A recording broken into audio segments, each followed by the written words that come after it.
Hello मेरे प्यारे बच्चों, कैसे हो आप सब लोग। आई होप कि आप सभी लोग बहुत ही अच्छे होंगे और मैं जानती हूँ कि आप लोग कर रहे थे बेसब्री से अपने इकोनॉमिक्स की क्लास का इंतज़ार। तो बच्चों बस अब इंतज़ार हुआ ख़त्म और आज हम लोग स्टार्ट करेंगे अपने संकल्प बैच की इकोनॉमिक्स की पहली क्लास। तो बच्चों हम लोग स्टार्ट कर रहे हैं मैक्रो इकोनॉमिक्स से और मैक्रो इकोनॉमिक्स के अंदर हम लोग स्टार्ट करेंगे सबसे पहले अपनी unit 1 which is national income and it's aggregate. तो चलो सबसे पहले मैं आप लोगों को बता देती हूँ इस यूनिट के बारे में कुछ बातें और उसके बाद हम लोग इस यूनिट को पढ़ना शुरू करते हैं। ठीक है, तो चलो देखो बच्चों, सबसे पहली चीज़ तो ये जो आपकी बेटा यूनिट है, यूनिट 1, अगर आप इसे किसी भी रेफरेंस बुक में देखते हैं, ठीक है, जो भी रेफरेंस बुक आप इस्तेमाल कर रहे हो, तो उस रेफरेंस बुक में ये आपको 4 चैप्टर्स में डिवाइडेड दिखेगी। ठीक है, बट हम लोग जब यहाँ पर पढ़ेंगे तो हम चैप्टर वाइज नहीं पढ़ रहे हैं, हम यूनिट वाइज ही पढ़ रहे हैं। जैसे कि हमारे सीबीएसई करिकुलम में इसको यूनिट वाइज यहाँ पर डिवाइड किया गया है, हम बिल्कुल उसी तरीके से इसको पढ़ने वाले हैं। जितने भी टॉपिक्स हैं इस यूनिट 1 के अंदर वो सारे हम लोग कवर अप करेंगे, चाहे आपकी बुक में वो 4 चैप्टर में डिवाइडेड है, लेकिन हम लोग यूनिट वाइज उन सभी चैप्टर्स को यहाँ पर कवर करने वाले हैं। ठीक है, अब इस यूनिट की वेटेज कितनी है बेटा? इस यूनिट की वेटेज है आप लोग के एग्जाम में 10 मार्क्स की और बहुत बहुत बहुत इंपॉर्टेंट यूनिट है, बहुत ही स्कोरिंग यूनिट है, क्योंकि अगर आपकी 40 मार्क्स की मैक्रो इकोनॉमिक्स है तो उसके अंदर 10 मार्क्स की तो अकेली ये एक यूनिट ही है। ठीक है, और बेटा इसी यूनिट में आपको कुछ न्यूमेरिकल्स भी करने होंगे। नेशनल इनकम कैसे कैलकुलेट करते हैं उससे रिलेटेड कुछ न्यूमेरिकल्स हैं, वो हम लोग करेंगे। बहुत ही इंटरेस्टिंग यूनिट है, बहुत कुछ आप यहाँ पर इसके अंदर सीखने वाले हैं। ठीक है बच्चों, तो चलिए अपना रजिस्टर और पेन निकाल लीजिए और फटाफट से अब हम आज स्टार्ट करते हैं अपनी unit 1 national income and it's related aggregates. चलो बच्चों, अब इस सफर को आगे बढ़ाते हैं यूनिट 1 के पहले टॉपिक के साथ, जहां पर हमें थोड़ा सा समझना होगा माइक्रो इकोनॉमिक्स के बारे में वर्सेस मैक्रो इकोनॉमिक्स। देखो बच्चों, मान लो कि ये कोई एक पिज्ज़ा शॉप है। ठीक है, ये कोई एक पिज्ज़ा शॉप है जिसका ऑनर इस पिज्ज़ा शॉप को रन करता है।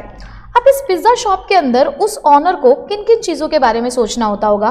उसे सोचना होता हो कि ये जो मेरा पिज़्ज़ा है मुझे इसे मार्केट में कौन सी प्राइस पर बेचना है, कितने कस्टमर्स यानी कि कितने लोग हैं जो यहाँ मेरे दुकान पर इस पिज़्ज़ा को खरीदने आने वाले हैं, किस तरीके से मैं अपने पिज़्ज़ा की शॉप का डिस्प्ले करूं, यानी कि कैसा व्यू होना चाहिए मेरी शॉप का, मेरी दुकान का, वो यहाँ पर इस चीज़ के बारे में सोच रहा होगा। ठीक है, बट अगर उसी के कंपैरिजन में मैं आपको कहूँ कि ये है हमारी पूरी इंडिया की फूड इंडस्ट्री, इंडिया की पूरी फूड इंडस्ट्री, तो यहाँ पर हम जितनी भी बातें सोचेंगे ना बेटा, जैसे कि जितने भी हमारी फूड इंडस्ट्री के अंदर आइटम्स हैं उनकी मार्केट में डिमांड क्या है, क्या प्राइसिंग हम लोग यहाँ पर रखने वाले हैं, ठीक है, क्या हमारी पॉलिसीज होंगी यहाँ पे फूड इंडस्ट्रीज के अंदर काम करते हुए, क्या नॉर्म्स हमारे जुड़े हैं फूड इंडस्ट्रीज के अंदर काम करते हुए, यानी कि क्या रूल्स और रेगुलेशन है।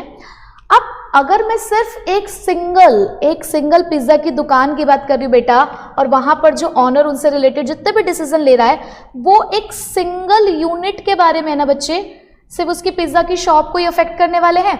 मतलब वो जो भी अपने पिज्ज़ा की प्राइस डिसाइड करेगा उससे बाकी लोगों को क्या फ़र्क पड़ रहा है जो अपनी अपनी दुकान चला रहे हैं, कोई खास फ़र्क नहीं पड़ रहा है। वो अगर अपने पिज़्ज़ा की प्राइस 100 रुपये रख रहा है, 120 रुपये रख रहा है, तो कई हद तक वो प्राइस सिर्फ उसकी दुकान को अफेक्ट कर रही है, उसके बिजनेस को अफेक्ट कर रही है। वो अपनी दुकान को कैसे सजा धजा रहा है, कैसे कस्टमर को अट्रैक्ट कर रहा है, ये सारी चीज़ें सिर्फ उसके बिजनेस को अफेक्ट कर रही हैं। बट बच्चे, जब हम फूड इंडस्ट्री के बारे में बात करेंगे कि हमारी पूरी इंडिया की फूड इंडस्ट्री के बारे में अगर बात करेंगे, तो यहाँ हम अपनी पूरी इकोनॉमी को लेकर बात कर रहे हैं, पूरी इकोनॉमी के ऊपर उसका इम्पैक्ट पड़ने वाला है। तो बेटा जब हम सिंगल यूनिट के बारे में बात करते हैं तो तब हम लोग पढ़ाई कर रहे थे माइक्रो इकोनॉमिक्स की, लेकिन आज हम तो बड़े बच्चे हो गए हैं ना। 11th क्लास में हम छोटे बच्चे थे, कॉमर्स का बचपन था हमारा, अब तो हम बड़े बच्चे हो गए हैं, 12th क्लास में आ गए हैं, तो अब हमें अपना विजन भी तो बढ़ाना होगा। तो अब यही स्टडी जो पहले हम सिर्फ सिंगल यूनिट की कर रहे थे, अब उसी स्टडी को हमें करना होगा पूरी इकोनॉमी के साथ। तो बेटा इसीलिए हम उस स्टडी को क्या बोलते हैं? Macro economics. तो बेटा मैक्रो इकोनॉमिक्स क्या होती है? मैक्रो इकोनॉमिक्स का मतलब होता है it is the study of an economy as a whole, यानी कि जब आप पूरी इकोनॉमी को एक साथ लेकर चल रहे होते हो तो हम उस वाली स्टडी को क्या बोलते हैं बेटा, मैक्रो इकोनॉमिक्स। अब देखो, जब आप माइक्रो इकोनॉमिक्स में थे तो पूरे साल तुम लोगों ने क्या किया, पूरे साल हमने ये पढ़ा कि demand curve is downward sloping, supply curve is upward sloping, और जहां पर भी ये दोनों इंटरसेक्ट कर जाते हैं वहीं पर हमारी प्राइस डिसाइड हो जाती है, यानी कि इक्विलिब्रियम प्राइस है, जिसको आप मार्केट प्राइस भी कहते हो। मतलब पूरे साल सिर्फ इसी चीज़ों में उलझे रहे कि डिमांड क्या है और सप्लाई क्या है। बट बेटा ये डिमांड और सप्लाई कितने लोगों की थी, single consumer, single producer. But अब जब स्टडी को बढ़ा दिया है, अपने विजन को बढ़ा दिया है, तो सिर्फ एक कंज्यूमर या एक हमारे प्रोड्यूसर से काम थोड़ी ना चलने वाला था। तो अब यहाँ पर हम लेंगे all the consumers, all the producers को। तो बेटा यहाँ पर जो हमारा टूल होगा स्टडी का वो होगा एग्रीगेट डिमांड और एग्रीगेट सप्लाई, जिसके बारे में हम यहाँ पर भी पढ़ेंगे। ठीक है, अच्छा अब माइक्रो इकोनॉमिक्स में तुम क्या पढ़ रहे थे, सिर्फ प्राइस कैसे डिसाइड करते हैं, रिसोर्सेज लिमिटेड है तो उनको कैसे एलोकेट करना है ना। अब यहाँ पर फिर से वही बात, बड़े बच्चे हो गए हो तो थोड़ा बड़ा सोचना होगा ना बेटा। तो यहाँ पर जो आपका मेन कंसर्न रहेगा वो किस चीज के बारे में रहेगा, आपका मेन कंसर्न रहेगा determination of income and employment. आप इन सब चीजों के बारे में यहाँ पर सोचने वाले हो कि भाई क्या क्या करना है हमें, यहाँ पे हमें इनकम और एम्प्लॉयमेंट का लेवल डिसाइड करना है। आप कह सकते हो determination of level of income and employment.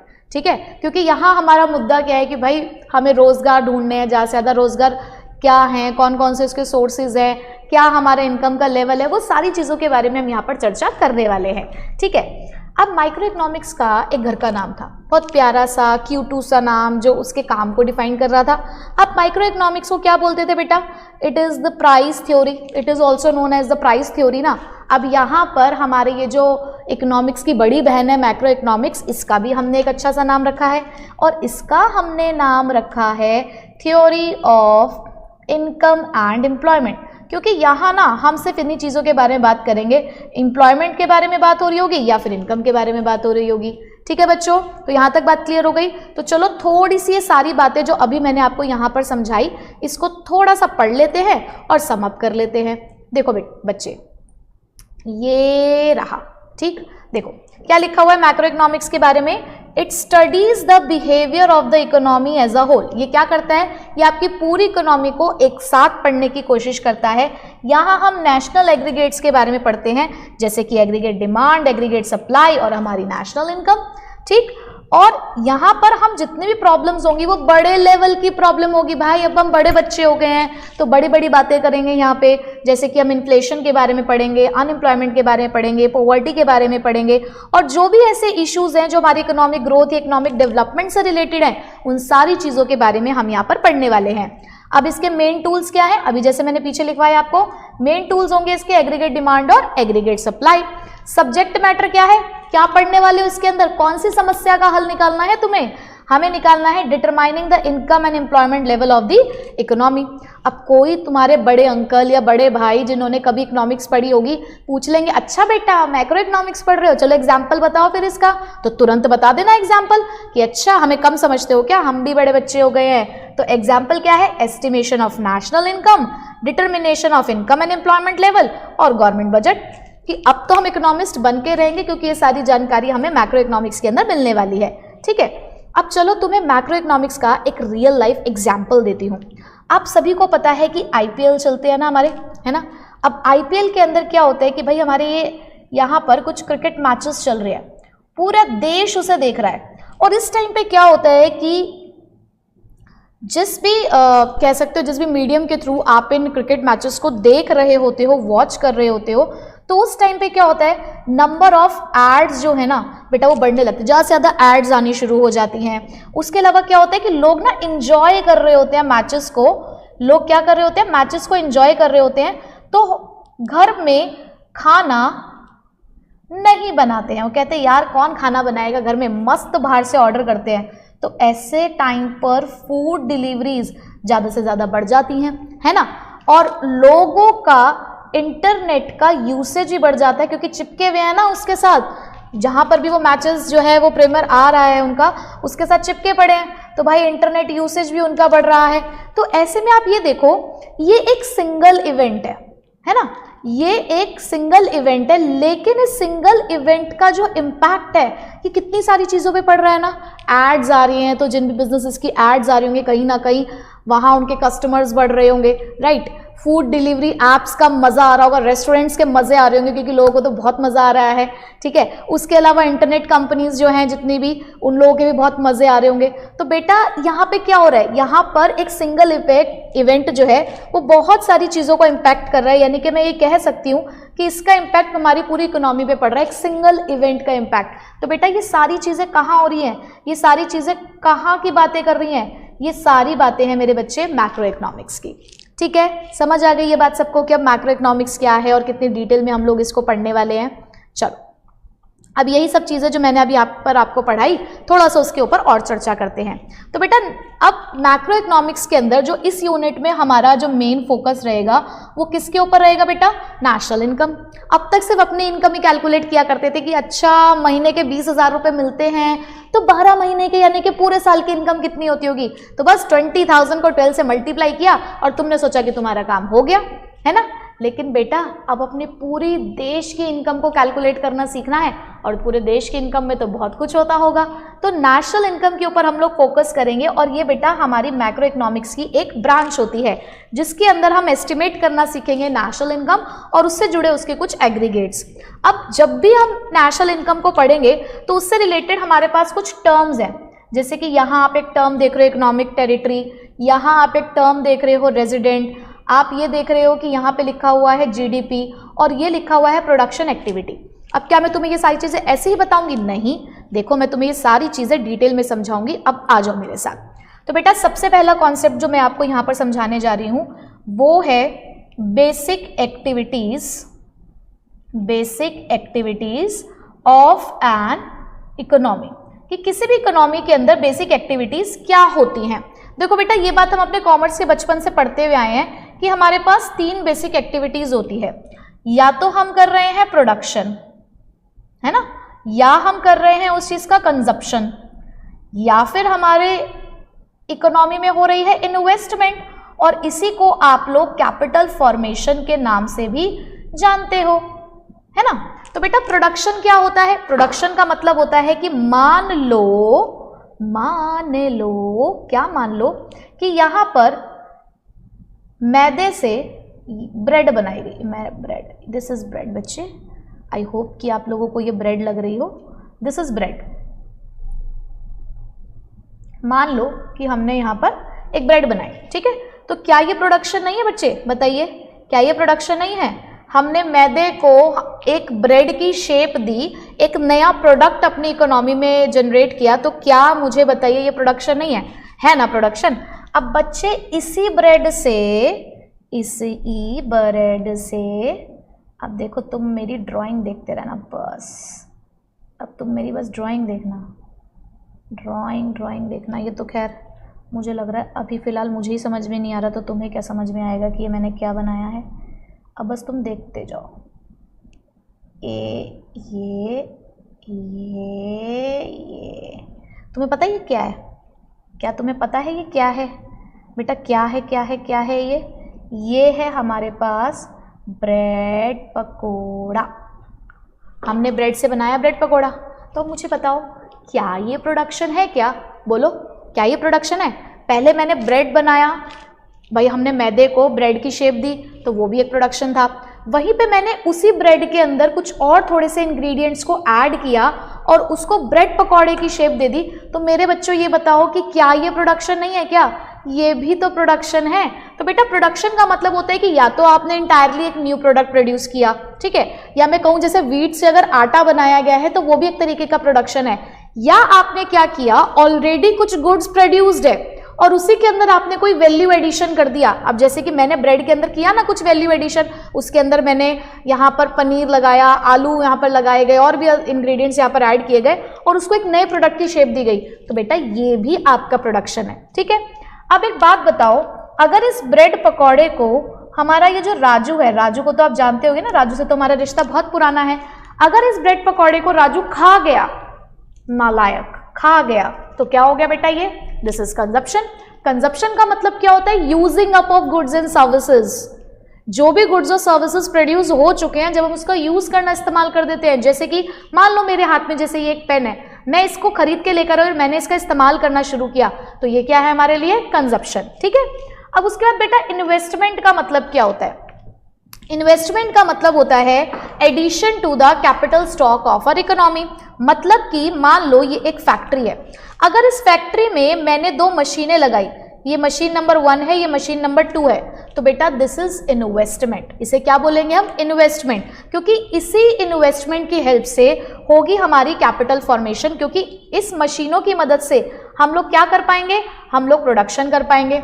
मान लो कि मैंने एक जगह ली और मैंने एक फैक्ट्री लगा दी, तो बेटा this is also known as investment और कैपिटल फॉर्मेशन, क्योंकि ये आगे फर्दर हमें प्रोडक्शन करने में मदद करेंगे। तो बेटा ये तीनों ही चीजें जो है ना, ये तीनों ही एक्टिविटीज हमारी इकोनॉमी का पार्ट होती है। और जब भी हम नेशनल इनकम को कैलकुलेट करते हैं तो कई हद तक हमें इन तीनों ही एक्टिविटीज को कंसिडर करना होता है, क्योंकि हमने पीछे एक वर्ड पढ़ा, प्रोडक्टिव एक्टिविटीज। हम जब भी अपने देश की इनकम को कैलकुलेट करेंगे तो हमें प्रोडक्टिव एक्टिविटीज चाहिए।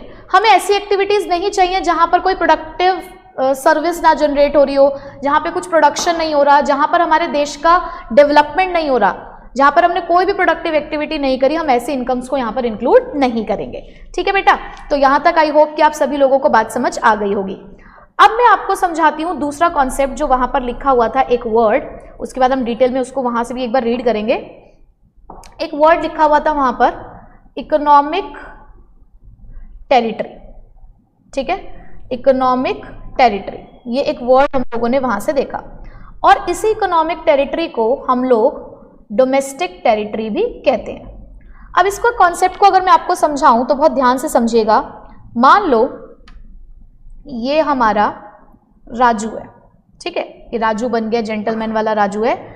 ये राजू किसी एक जमीन पर खड़ा हुआ है। मान लो ये राजू किसी एक लैंड पर खड़ा हुआ है, और वो लैंड पता है बेटा कहाँ की लैंड है? वो ताजमहल के आगे की जगह है। तो ताजमहल के आगे खड़ा हुआ है और जोर जोर से बोल रहा है, जोर जोर से, क्या? ये मेरा एरिया है। कहता है जी ये मेरा एरिया है, जोर जोर से खड़ा होके बोल रहा है ताजमहल के आगे खड़े होके, ये मेरा एरिया है, ये मेरा एरिया है, ये मेरा एरिया है। तो मुझे एक बात बताओ, क्या ऐसे ये बात बोल देने से किसी एक जगह पे, आप किसी एक लोकेशन पे आके खड़े हो गए, तो मुझे ये बताओ कि वहां खड़े होने मात्र से क्या वो आपकी जगह बन गई? बोलो, वो आपकी जगह बन गई क्या? अच्छा, ऐसे थोड़ी होता होगा, ऐसे तो फिर पूरी दुनिया ही मेरी हो गई है। अब वहीं पर मान लो राजू फिर से एक जगह पर खड़ा हुआ है, एक बिल्डिंग की छत पर खड़ा हुआ है, एक बिल्डिंग है उसकी छत पर राजू खड़ा हुआ है, और ये राजू का खुद का घर है जिसके उसके मम्मी पापा ने उसी के नाम पर कर रखा है। अब यहाँ खड़े होकर राजू कहता है ये मेरी छत है, ये मेरी छत है, ये मेरा एरिया है।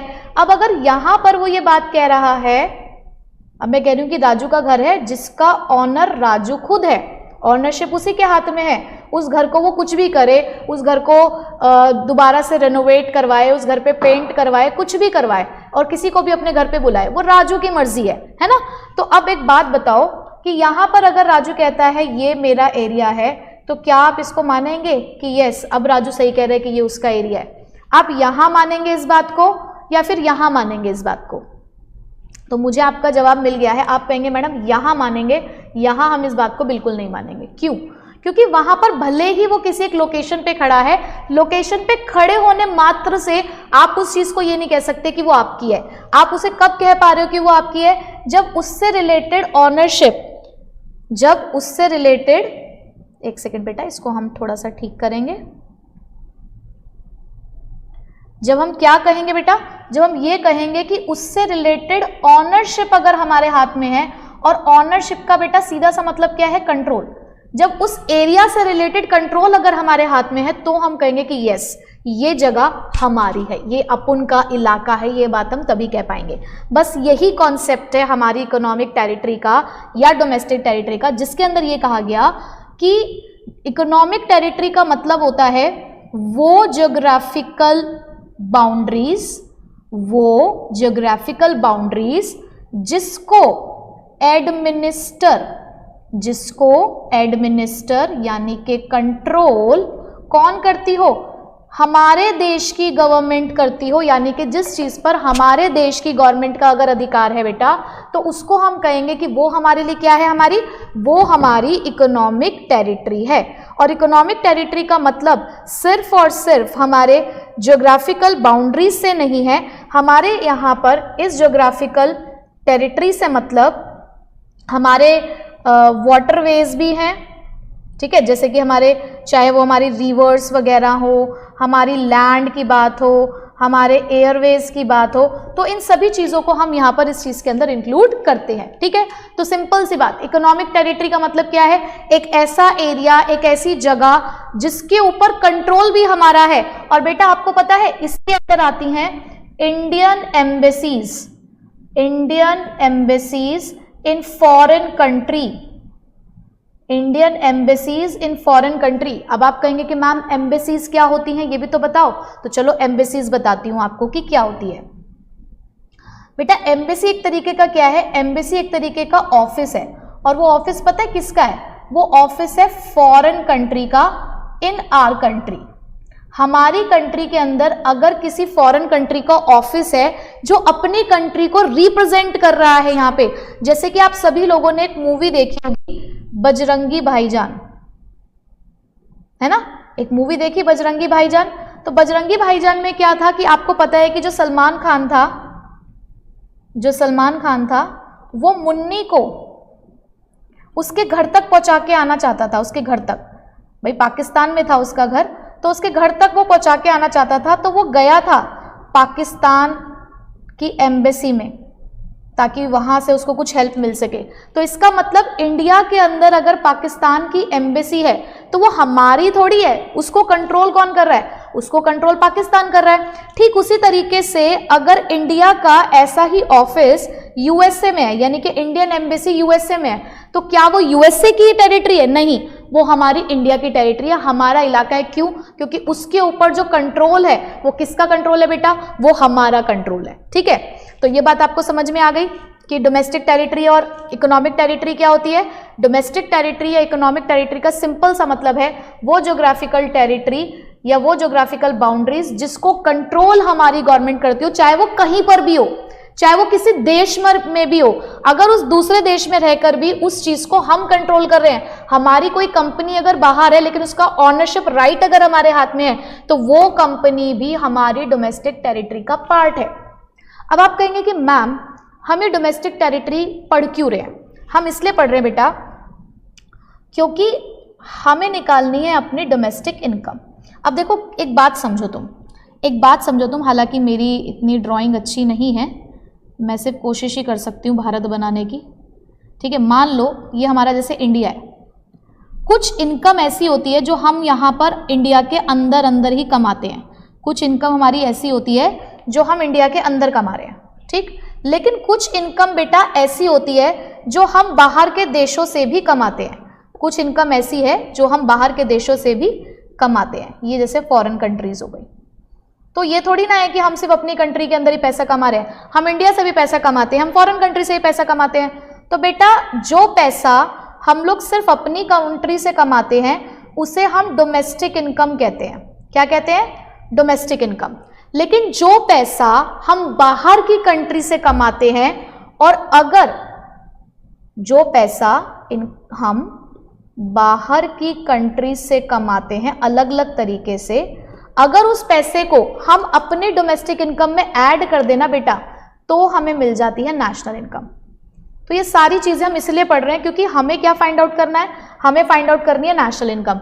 और नेशनल इनकम को फाइंड आउट करने के लिए ही ये सारी चीजें हमें समझनी होंगी कि डोमेस्टिक इनकम क्या है, इनकम फ्रॉम फॉरेन कंट्रीज क्या है, क्योंकि जब तक ये दोनों चीजें हमें नहीं मिलेंगी हम नेशनल इनकम को कैलकुलेट नहीं कर पाएंगे। ठीक है, तो अब तक मैंने जो आपको ये डोमेस्टिक टेरिटरी का पार्ट बताया वो इसीलिए बताया कि अगर आपने ये समझ लिया कि हमारा इलाका क्या है, तो फिर ये समझना होगा कि उस इलाके में हम कितनी इनकम जनरेट कर रहे हैं। तो जो भी पैसा, बेटा मैं क्या बोल रही हूं, जो भी पैसा आप अपने डोमेस्टिक टेरिटरी से अर्न करते हो, इकोनॉमिक टेरिटरी से अर्न करते हो, उसे हम बोलते हैं डोमेस्टिक इनकम।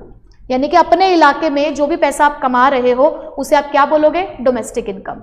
तो सबसे पहले तो ये पता होना चाहिए ना कि अपने इलाके की इनकम कितनी है, अपनी खुद की कंट्री के अंदर से हम कितना पैसा कमाते हैं, क्योंकि जब अपनी कंट्री के अंदर के पैसे का पता चल जाएगा तो बाहर के पैसे को उसके अंदर ऐड करके सीधे सीधे क्या कैलकुलेट हो जाएगा, नेशनल इनकम। ठीक है, तो पहले डोमेस्टिक टेरिटरी और इकोनॉमिक टेरिटरी बताती हूँ, उसके बाद आगे बढ़ते हैं। ठीक है, हाँ जी, तो चलिए बच्चों ज़रा समझते हैं सबसे पहले कि हमने अब तक क्या पढ़ा। अब ये देखिए ज़रा यहाँ लिखा हुआ है according to the United Nations system of national accounts. उन्होंने क्या बोला कि डोमेस्टिक टेरिटरी, इकोनॉमिक टेरिटरी का मतलब क्या है, ज्योग्राफिकल टेरिटरी, एडमिनिस्टर। अब एडमिनिस्टर का मतलब क्या होगा बेटा, कंट्रोल, ऑनरशिप, यानी कि जिसके ऊपर अधिकार हमारा है, हमारी गवर्नमेंट का है, जिसके अंदर लोग, गुड्स और कैपिटल फ्रीली सर्कुलेट करेंगे, कोई उनके ऊपर रोक टोक नहीं होगी। ठीक है, अब यहां से क्लियरली ये बात समझ आ रही है कि जो भी पॉलिटिकल फ्रंटियर्स है कंट्री के, where the government of that country doesn't enjoy the freedom not to be included in the domestic territory of that country, यानी कि जिस पॉलिटिकल फ्रंटियर के ऊपर हमारी गवर्नमेंट का अधिकार नहीं होगा वो हमारी डोमेस्टिक टेरिटरी का पार्ट नहीं होगी, उससे होने वाली इनकम हमारी डोमेस्टिक इनकम नहीं कहलाएगी। और उन्होंने उसका एग्जाम्पल क्या दिया बेटा, एम्बेसीज। अब एम्बेसी समझ गए ना आप, एम्बेसी को क्या समझना है हमें, फॉरेन ऑफिस। क्या होता है एम्बेसी बेटा, एम्बेसी का मतलब होता है फॉरेन ऑफिस। ठीक, अब क्योंकि वो फॉरेन ऑफिस है और उस फॉरेन ऑफिस के ऊपर फॉरेन की जो गवर्नमेंट है, फॉरेन गवर्नमेंट है, उसका कंट्रोल है, इसीलिए हम उसको अपनी डोमेस्टिक टेरिटरी में ऐड नहीं कर रहे। ठीक, so government of India does not enjoy the freedom in the foreign embassies, so these are not treated as the economic territory of India. These are treated as a part of economic territory of their respective country. वो उन्हीं country की domestic territory का part होती है। जैसे कि अगर कोई यूएस एम्बेसी है, जैसे कि मान लो ये कोई यूएसए की एम्बेसी है, कहाँ पर है लेकिन ये यूएसए की एम्बेसी, ये है इन इंडिया, तो क्या ये हमारी डोमेस्टिक टेरिटरी का पार्ट है? बोलो बच्चे, क्या ये हमारी डोमेस्टिक टेरिटरी का पार्ट होगी? No, it is not the part of domestic territory of India.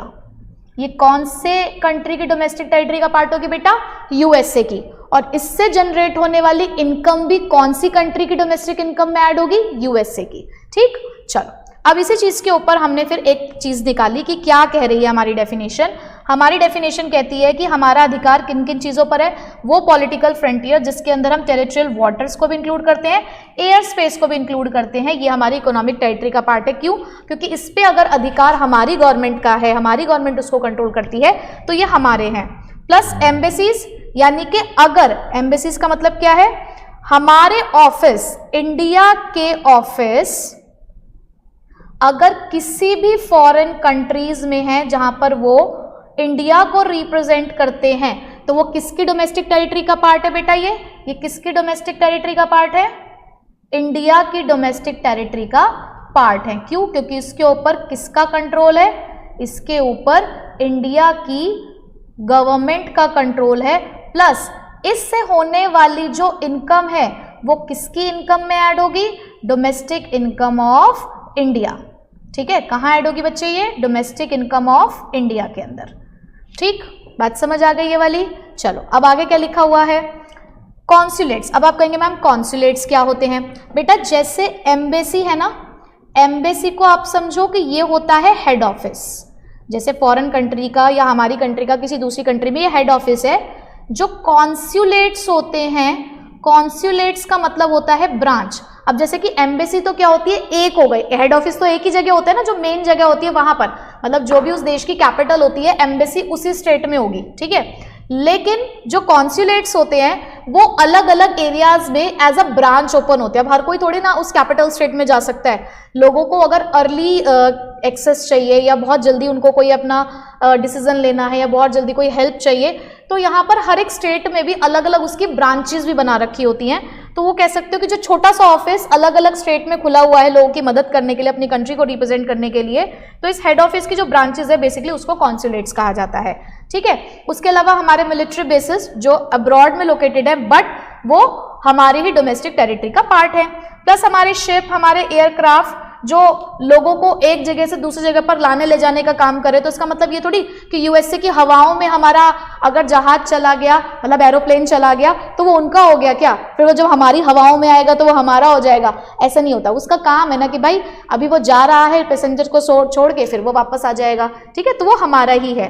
Fishing vessels होते हैं, ऑयल या नेचुरल गैस रिग्स है जो रेजिडेंट्स हमारे ऑपरेट कर रहे हैं इंटरनेशनल वाटर में, तो वो सब कुछ हमारे ही है। अगर उन सब चीज़ों पे हमारा राइट है तो वो हमारे ही है, ठीक है। चलो, यानी कि जिस पे हमारा अधिकार वो हमारा है, ठीक। चलो अब देखो, ये थोड़ा पिक्चर्स के थ्रू आपको ये सारी चीज़ें समझाई गई हैं कि पॉलिटिकल फ्रंटियर्स का मतलब क्या हो गया, एम्बेसीज और मिलिट्री बेसिस अब्रॉड क्या होता है, हम कुछ वेसल्स को यहाँ पर ऑपरेट कर रहे हैं, ठीक है। एक्सट्रैक्शन यूनिट्स जैसे कि oil and natural gas rigs होती हैं, तो ये सारी चीज़ें क्या है बेटा, हमारी डोमेस्टिक टेरिटरी का पार्ट है, ठीक। अब यहाँ से हम लोगों ने क्या समझा? यहाँ से हम लोगों ने एक चीज़ समझी कि पहली बात, इकोनॉमिक टेरिटरी जिसको हम डोमेस्टिक टेरिटरी कहते हैं, उसका मेन क्रक्स क्या है? उसका मेन क्रक्स है बेटा कि आपको यहां पर चाहिए एडमिनिस्ट्रेशन। क्या चाहिए बेटा? यहां पर एडमिनिस्ट्रेशन चाहिए। एडमिनिस्ट्रेशन का सीधा सा मतलब क्या है? कंट्रोल। और वो कंट्रोल किसका होना चाहिए? हमारी इंडियन गवर्नमेंट का होना चाहिए। और अगर वो हमारी इंडियन गवर्नमेंट का पार्ट है तो दैट मीन्स वो हमारी डोमेस्टिक टेरिटरी का पार्ट है। और बच्चे, और हमने यहाँ पर क्या सीखा कि अगर वो हमारी डोमेस्टिक टेरिटरी का पार्ट है, कोई चीज़ अगर हमारी डोमेस्टिक टेरिटरी के अंदर है, चाहे वो कुछ भी है, तो उससे जनरेट होने वाली इनकम, जो भी इनकम जनरेट हो रही है बेटा, उसी इनकम को हम यहाँ पर क्या नाम देंगे? उसी इनकम को यहाँ पर हम नाम देंगे डोमेस्टिक इनकम, ठीक है।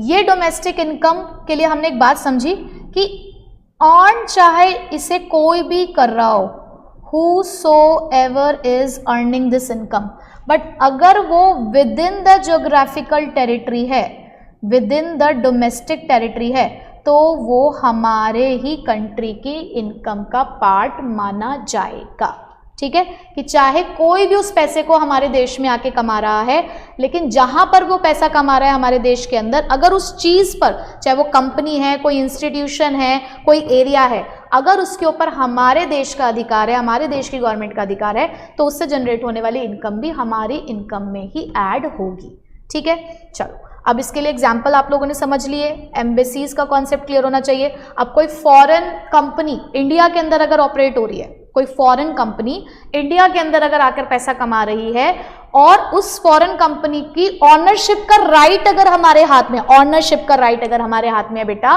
तो वो इनकम भी कहाँ ऐड होगी? हमारी डोमेस्टिक इनकम में, ठीक है। समझ गए? चलो, अब मैं आपको समझाती हूँ एक बहुत बहुत बहुत इंपॉर्टेंट कॉन्सेप्ट, जिसके बाद ये सारी पिक्चर्स तुम्हें क्लियर हो जाएंगी, ठीक है। चलो, अब बहुत इंपॉर्टेंट कॉन्सेप्ट समझाती हूँ। एक कॉन्सेप्ट है हमारे पास रेजिडेंट का। अब रेजिडेंट का मतलब क्या होता है? अब रेजिडेंट का मतलब कुछ ऐसा होता है कि आप लोग बहुत सारी मूवीज देखते हो, है ना, बहुत सारी मूवीज आप हर आए दिन यहाँ पर देखते रहते हो। क्या आप सभी लोगों ने, मुझे नहीं पता कि तुम लोगों ने मूवी देखी है नहीं देखी है, पर हाँ, हमारे टाइम पर तो ये मूवी बहुत ही ज़्यादा सुपर डुपर हिट मानी जाती थी। ये एक मूवी थी कहो ना प्यार है। ये ऋतिक रोशन की पहली मूवी थी। आप जानते हैं ऋतिक रोशन को? एक टाइम पे बहुत बड़े सुपर एक्टर थे ये हमारे, है ना। तो ऋतिक रोशन जी की फर्स्ट मूवी थी कहो ना प्यार है, जो सुपर डुपर हिट गई थी। नहीं देखी हो तो ज़रूर देखना, अच्छी मूवी थी। इस मूवी में जो रोहित का किरदार निभा रहे थे ये, इस मूवी के अंदर इनके दो किरदार थे, रोहित और राज। आई गेस दूसरे किरदार का नाम राज ही था। रोहित इंडिया के अंदर रहता था, बट वहीं पे राज जो इसी का डुप्लीकेट था। डुप्लीकेट मतलब कहते हैं ना कि इस संसार में एक ही शक्ल के 7 लोग होते हैं। तो ये कह लो कि एक इंडिया के अंदर रह रहा था और दूसरा था हमारा किसके अंदर, सॉरी मैंने यहाँ पर भी इंडिया लिख दिया, ये बाहर रहता था कहीं, अभी मुझे नाम तो नहीं याद कि किस कंट्री में रह रहा था, पर मान लो ये यूएसए में रहता था, ठीक है, ये यूएसए में रहता था। अब मुझे ये बताना था कि भाई एक बात बताओ, ये जो दो लोग हैं, अलग अलग लोग हैं, they both are different persons, but ये दो लोग कौन सी कंट्री के रेजिडेंट कहलाएंगे? कौन सी कंट्री के रेजिडेंट? रेजिडेंट मैडम, रेजिडेंट क्या होता है? रेजिडेंट मतलब जो जहां रह रहा हो, जो जहां भी रह रहा हो वो उसी कंट्री का रेजिडेंट हो जाता है मैडम। ऐसा होता होगा क्या? आज मैं इंडिया में रह रही हूं, 10 दिन के लिए मैं अमेरिका में रहने चली गई, तो क्या मैं अमेरिका की रेजिडेंट हो गई क्या? ऐसा होता है कि जहां हम रहते हैं वही, हम कहते हैं ना रेजिडेंशियल एड्रेस। अरे मैडम, रेजिडेंशियल एड्रेस वही तो होता है जहां हम रहते हैं। बेटा इकोनॉमिक्स पढ़ रहे हो तो चीज़ों को ध्यान से समझना पड़ेगा। तो बेटा जब मैंने यहाँ पर रेजिडेंट की बात बोली ना, बेटा रेजिडेंट की बात को बोलते टाइम दो बातों का ध्यान रखना है। क्या वो दो बातें? ये हैं, पहली चीज तो आपको उस कंट्री में रहते रहते 1 ईयर, मोर देन, मैं तो कहूंगी मोर देन 1 ईयर का समय हो गया हो, 1 साल से ज्यादा आपको उस कंट्री में रहते रहते हो गया हो, प्लस उसी कंट्री में रहते हुए आपने अपनी इकोनॉमिक एक्टिविटीज करनी शुरू कर दी हो। आपका जो सेंटर ऑफ इकोनॉमिक इंटरेस्ट है, यानी कि हम कहते हैं ना सेटल हो जाना कहीं पे जाके, तो सेंटर ऑफ इकोनॉमिक इंटरेस्ट भी आपका अगर उसी कंट्री में हो गया है, यानी कि आपने वहीं रहकर रहना, खाना, कमाना सब शुरू कर दिया है, तो बेसिकली आप उस कंट्री के रेजिडेंट कहलाएंगे। मतलब कि जब तुम पढ़ाई करने के लिए किसी दूसरी कंट्री में जाते हो, कि मान लो तुम MBA करने जा रहे हो लंदन, तो भाई तुम 2 साल बाद वापस अपने देश में ही लौट कर आओगे, तो तुम ये नहीं कि उस 2 साल के लिए तुम वहां के रेजिडेंट हो गए, नहीं, तुम रेजिडेंट कहाँ के कहलाओगे? तुम रेजिडेंट हमारी कंट्री के ही कहलाओगे। कोई मेडिकल ट्रीटमेंट के लिए बाहर जाते हैं, अब जैसे हमारे कितने सारे सेलिब्रिटीज बाहर जाते हैं ना, अमेरिका जाते हैं अपनी सर्जरीज वगैरह कराने के लिए, जैसे कि कैंसर का इलाज कराने के लिए बहुत सारे सेलिब्रिटीज गए ना बाहर, लेकिन क्या वो वहां के रेजिडेंट हो गए अगर उन्हें 1 साल वहां रहना पड़ गया? तो नहीं, वो सिर्फ वहां मेडिकल रीजन की वजह से गए हैं, उसके बाद लौट कर वो यहीं पर आएंगे। लेकिन यही बात अगर मैं प्रियंका चोपड़ा के बारे में बात करूं, तो प्रियंका चोपड़ा इंडिया की रेजिडेंट थी, जब वो इंडिया में मूवीज करती थी, यहीं रहती थी, लेकिन जब उनकी शादी हुई वो निक जॉन्स के साथ वहीं जाकर सेटल हो गई हैं, अब वो वहीं काम करती हैं, वहीं उन्होंने अपनी घर गृहस्थी शुरू कर दी है, सब काम उनका वहीं पर होता है, तो अब वो वहां की रेजिडेंट बन गई हैं। समझ गए इस बात को बेटा, रेजिडेंट का कॉन्सेप्ट क्या होता है? अब ये मैंने रेजिडेंट का कॉन्सेप्ट आपको क्यों समझाया, अब उसकी कहानी पढ़ते हैं। तो कहो ना प्यारे की मूवी से इस चीज को समझेंगे कि रोहित जो कि इंडिया में रहता था, वो उसको इंडिया में रहते रहते 1 ईयर से ज्यादा हो चुका था, प्लस वो अपनी इकोनॉमिक एक्टिविटी भी इंडिया के अंदर कर रहा था, तो भाई रोहित इंडिया का रेजिडेंट कहलाया। बट वहीं पे राज यूएसए में रहता था, उसे यूएसए में रहते रहते 1 साल हो गया था, वो यूएसए में रहकर अपनी इकोनॉमिक एक्टिविटी कर रहा था, तो वो वहां का रेजिडेंट कहला रहा था। बट मान लो अगर राज ने अपने सारा सब कुछ बेच बाच के यूएसए से वो इंडिया आके सेटल हो जाता है, जहां पर उसे रहते रहते 1 साल से ज्यादा हो जाए, यहीं आकर उसने अपना बिजनेस शुरू कर दिया, यहीं रहकर उसने खाना कमाना शुरू कर दिया, तो फिर वो यूएसए का रेजिडेंट नहीं रहेगा, वो कहाँ का रेजिडेंट बन जाएगा? इंडिया का। ठीक है, बात समझ आ गई? अब मैंने आपको ये बात क्यों समझाई? मैंने आपको ये बात इसलिए समझाई बेटा क्योंकि हमारा अगला टॉपिक यही था, रेजिडेंट। अब रेजिडेंट क्या होता है पहले वो समझते हैं। तो रेजिडेंट की डेफिनेशन के लिए मैं आपको पहले यहां लेकर आऊंगी, फिर ऊपर की कहानी भी दिखाती हूं। देखो क्या लिखा है, रेजिडेंट का मतलब एक ऐसा पर्सन, एक ऐसा इंस्टीट्यूशन जिसका economic interest, centre of economic interest अपनी ही इकोनॉमिक टेरिटरी के अंदर हो, जहां पर वो रहता है, जहां पर वो लोकेटेड है, तो वो रेजिडेंट कहलाएगा। यानी कि वहां रहते रहते आपको 1 साल से ज्यादा का समय हो गया हो और वहीं रहकर आपने अपनी इकोनॉमिक एक्टिविटी, यानी कि आपने अपनी अर्निंग, स्पेंडिंग, एक्यूमुलेशन सब आपने वहीं करना शुरू कर दिया है, तो आप क्या कहलाएंगे? उस कंट्री के रेजिडेंट। ठीक है, अब कई बच्चे कंफ्यूज हो जाते हैं रेजिडेंट और सिटीजनशिप के अंदर। तो बेटा citizenship is the legal concept while the residentship is the economic concept। दोनों अलग अलग टर्म्स होती हैं। सिटीजन का ये जरूरी नहीं है हमेशा कि citizen is not a resident.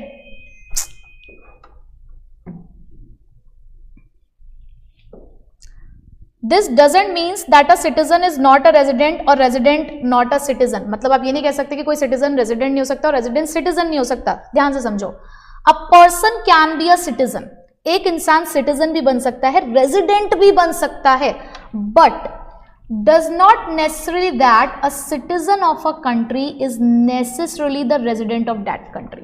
जरूरी नहीं है कि अगर आप उस कंट्री के सिटीजन हो तो आप उसी कंट्री के रेजिडेंट भी हो। मतलब कि मान लो एक पर्सन किसी एक कंट्री का सिटीजन है बट उसी टाइम पे वो किसी दूसरी कंट्री का रेजिडेंट है, जैसे कि एनआरआई बोलते हो आप। एनआरआई का मतलब क्या है? Non resident India. वो इंडिया का सिटीजन है बट वो रेजिडेंट कहाँ का होगा, जहाँ वो रहता होगा। जैसे मान लो कि हम लोग घूमने के पर्पज से हम लोग 1 महीने की छुट्टी मना रहे हैं, 1 महीने की या 6 महीने की छुट्टी मना रहे हैं किसी दूसरी कंट्री में जाके, तो हम वहाँ के सिटीजन हो गए उस टाइम पे, लेकिन 6 महीने बाद हम वापसी अपनी कंट्री में ही आने वाले हैं, तो इसका मतलब रेजिडेंट हम अपनी कंट्री के कहलाएंगे। ठीक है, तो ये बात बस आपको समझनी है। अच्छा, तो यहाँ पर क्या बताया गया, that it is a legal concept जो आपकी सिर्फ प्लेस ऑफ बर्थ पर डिपेंड करता है और इसके कुछ लीगल प्रोविजंस हैं, बट वहीं पर इकोनॉमिक कॉन्सेप्ट आपका इकोनॉमिक एक्टिविटीज के ऊपर डिपेंड करता है। ठीक, चलो अब बेटा इसका इम्प्लीकेशन क्या है। अब देखो, जब मैंने यहाँ पर बात करी डोमेस्टिक टेरिटरी की, चलो इसको थोड़ा सा यहाँ पे लेके चलते हैं, हम एक बार सम अप कर लेते हैं कि क्या हमने पढ़ा अब तक। हमने ये पढ़ा कि रेजिडेंट क्या होता है। बेटा रेजिडेंट का मतलब होता है एक ऐसा पर्सन या एक ऐसा इंस्टीट्यूशन जिसको किसी भी कंट्री में रहते रहते मोर देन 1 ईयर हो गया हो, मोर देन 1 ईयर हो गया हो, और उसका सेंटर ऑफ इकोनॉमिक इंटरेस्ट उसी कंट्री में लाई करता हो, सेंटर ऑफ इकोनॉमिक इंटरेस्ट उसी कंट्री में लाई करता हो, तो हम कहेंगे कि वो उस कंट्री का रेजिडेंट है। अब जब मैं बात कर रही थी डोमेस्टिक इनकम की, तो हमने कहा डोमेस्टिक इनकम वो इनकम होती है जो हम अपनी डोमेस्टिक टेरिटरी में कमाते हैं, पर उस डोमेस्टिक टेरिटरी में चाहे वो इनकम रेजिडेंट कहलाए, यानी कि वो लोग जो हमारी कंट्री के ही हैं, या अगर कोई नॉन रेजिडेंट भी हमारी कंट्री में आकर पैसा कमाता है ना बेटा, वो भी हमारी ही डोमेस्टिक इनकम का पार्ट होती है। तो ये बेसिकली आपको यहाँ से बात समझनी थी रेजिडेंट और नॉन रेजिडेंट वाली, कि डोमेस्टिक इनकम के अंदर वो सारी इनकम पहली बात तो इंक्लूड होगी जो हमारी डोमेस्टिक टेरिटरी में आती है। अब उस डोमेस्टिक टेरिटरी में रहते हुए चाहे वो इनकम रेजिडेंट कहलाए चाहे नॉन रेजिडेंट कहलाए, इससे कोई फर्क नहीं पड़ता। इसीलिए मैंने लिखा हुआ था whosoever earned this, चाहे कोई भी कमा रहा है, चाहे वो हमारी कंट्री का रेजिडेंट है चाहे नहीं है, हमें इस बात से कोई फर्क नहीं पड़ता। कमा अगर हमारे यहाँ पर रहा है आके, तो वो हमारी इनकम का ही पार्ट माना जाएगा। ठीक है, ये बात समझ में आ गई आप सभी लोगों को। तो बेटा आज की क्लास को यहीं पे ख़त्म करते हैं, और आज हमने बहुत इंपॉर्टेंट कॉन्सेप्ट्स पढ़े हैं, और उन कॉन्सेप्ट्स को जल्दी से रिवाइज कर लीजिएगा अपनी रेफरेंस बुक में से, और फिर हम नेक्स्ट क्लास में करेंगे इसके आगे के कुछ कॉन्सेप्ट्स जो और भी ज़्यादा इंटरेस्टिंग होने वाले हैं। ठीक है, सो तब तक यहाँ तक की तैयारी कर लीजिए और फिर मिलेंगे आपसे नेक्स्ट क्लास में। So till then take care, bye bye.